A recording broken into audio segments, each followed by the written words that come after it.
친구들과 얘기를 많이 나누기 때문에 이제 일상생활에서 물을 굉장히 많이 마시려고 노력을 하는데요. 항상 옆에 1.5리터짜리 큰 물병을 두고 수시로 보이는 대로 먹고 있습니다. WHO 세계보건기구에서 하루 물 권장량을 보면은 200cc 컵에 8잔을 나눠서 마시라는 말이 있습니다. 이제 우리 몸이 하루에 필요한 체내 수분량은 총 2.5리터인데요.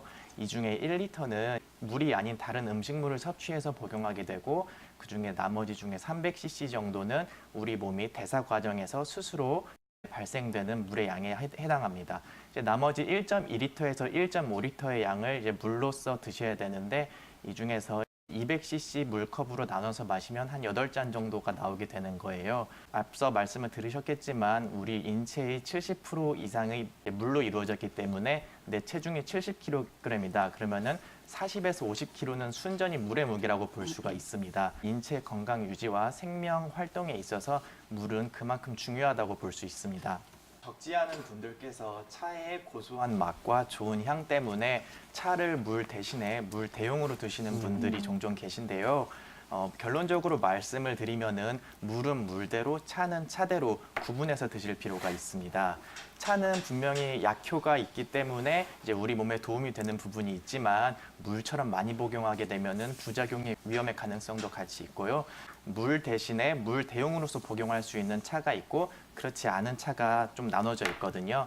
먼저 현미차라든가 보리차처럼 우리가 주식으로 먹는 곡류를 이용한 차 같은 경우는 특별히 물 대신 이제 먹어도 특별히 큰 부담은 없습니다. 다만 이제 보리차에 포함된 글루텐이라는 성분은 이제 소화장애를 유발할 가능성이 있기 때문에 이 점 주의하셔야 되시고요. 그 밖에 최근에 각광받고 있는 허브티인 이제 뭐 캐모마일 티나 로즈마리 티 같은 경우에는 내 심신 안정에 효과가 있고 뭐 항산화 작용과 노화 방지 효과가 있기 때문에 물 대신 먹을 수 있고요. 떫은 맛을 유발하는 그런 탄닌 성분이 없기 때문에 이제 물 대신에 해도 적합한 음료로 볼 수 있습니다. 카페인이 포함된 커피나 홍차 그리고 녹차 같은 경우는 이뇨작용을 활발하게 증가시키기 때문에 내가 복용한 양보다 더 많은 양을 소변으로 배출하기 때문에 이제 조금 물로 대용하기는 적합하지 않는데요. 뿐만 아니라 파차나 옥수수 수염차 같은 경우도 이뇨작용이 너무 활발해서 내가 1리터 정도를 먹으면 1.5리터 정도가 소변으로 배출되기 때문에 결국에는 더 많은 물의 양을 필요로 하게 됩니다. 또 어떤 점들을 기억하면 좋을까요? 네, 다이어트를 해보신 분들은 다들 말 잘 알고 계실 거예요. 참 물을 많이 먹으라는 말을 많이 듣는데요. 맞아요. 물을 평소보다 많이 마시는 거는 분명히 다이어트를 하는데 많은 장점이 있습니다. 물을 마시는 것 자체만으로도 이제 포만감을 얻을 수 있고요. 또 물을 먹었을 때 소화기관을 통해서 신장의 여과작용을 통해서 소변으로 배출되게 되는데 그때 에너지가 공짜로 일어나는 건 아니거든요. 그때도 에너지가 마찬가지로 소모가 되는데 우리가 물은 0kcal라고 알고 있잖아요. 그랬을 때 200cc의 물을 복용했을 때 이제 소변으로 나가는데 총 드는 에너지가 8kcal라고 합니다.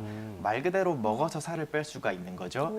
운동을 전문적으로 하시는 보디빌더들이나 또는 체중 관리를 엄격하게 하시는 모델들 분들도 하루에 4리터씩 물을 드시는 분들도 있는데 물론 뭐 일괄적으로 물을 무조건 많이 먹으면 좋다라는 말씀을 드리는 건 아닙니다. 한꺼번에 많은 양을 단시간 안에 먹게 되면은 저나트륨 혈증이나 부종의 위험이 있기 때문에 여러 번 나누어서 아까도 말씀드렸듯이 하루에 한 8번 정도 200cc를 8컵을 드시는 게 좋습니다.